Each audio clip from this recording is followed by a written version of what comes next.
Akwụkwọ mbụ nke Samuel isi nke 8. O ruo, mgbe Samuel ghọrọ agadi, o doro ụmụ ya ndị ikom ndị ikpe Izrel.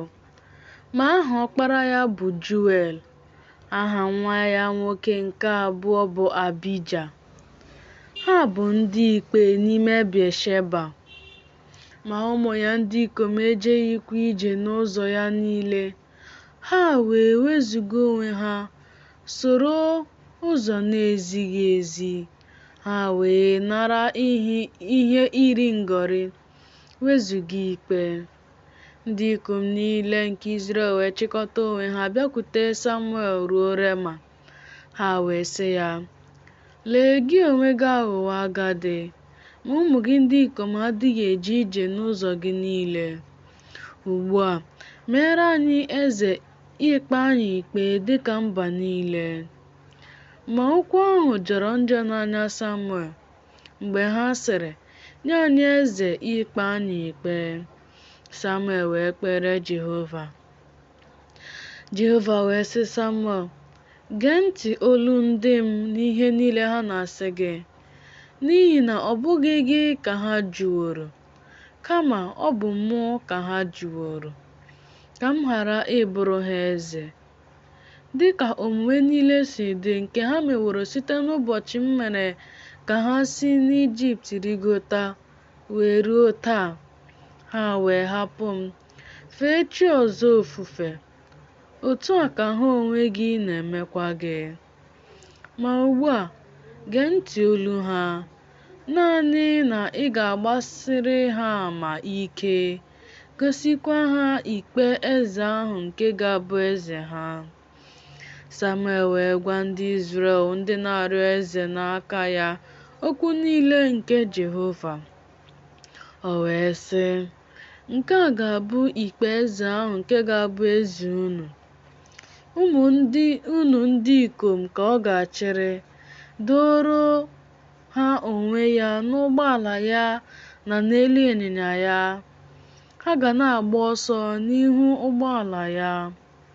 Ọ ga-edokwara ha onwe ya ịbụ ndị isi ụsụ niile nke nnu ndị ikom 210, na ndị isi ụsụ niile nke ọgụ ndị ikom 210, na ịrụ ọrụ ubi ya, na iwe ihe ubi ya, na ikpu ihe agha ya niile, na ihe niile nke ụgbọala ya. Ọ bụkwa ụmụ unu ndị inyom ka ọ ga-achịrị ịbụ ndị na-asụgo ude na-esi isi ụtọ, na ịbụ ndị odozi anụ, na ịbụ ndị osi ite. Ubi unu, na ubi vaịn unu, na ubi oliv unu bụ nke kachasị mma ka ọ ga-ewerekwa nye ndị ohu ya. Mkpụrụ ọghịgha unu na ubi vaịn unu ka ọ ga-ewere 1/10 nye ndị na-ejere ya ozi, nyekwa ndị ohu ya. Ọ bụkwa ndị ohu unu ndị ikom na ndị inyom na-ejere unu ozi, na ụmụ okorobịa unu bụ ndị kachasị mma, na ịnyịnya ibu unu ka ọ ga-ewere mee ka ha jee ozi ya. Igwe ewu na atụrụ unu ka ọ ga-ewerekwa 1/10. Unu onwe unu ga-abụkwara ya ohu. Unu ga-etikwa mkpu n'ụbọchị ahụ n'ihi eze unu nke unu họpụtara onwe unu. Ma Jehova agaghị azụ unu n'ụbọchị ahụ."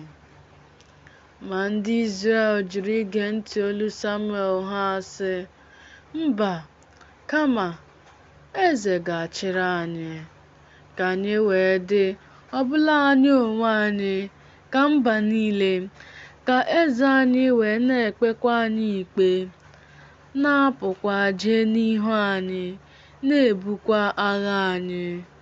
Samuel wee nụ okwu niile nke ndị Izrel, o wee kwuo ha na ntị Jehova. Jehova wee sị Samuel, "Gee ntị olu ha, meere ha eze." Samuel wee sị ndị ikom Izrel, "Laanụ, nwoke ọbụla n'obodo ya."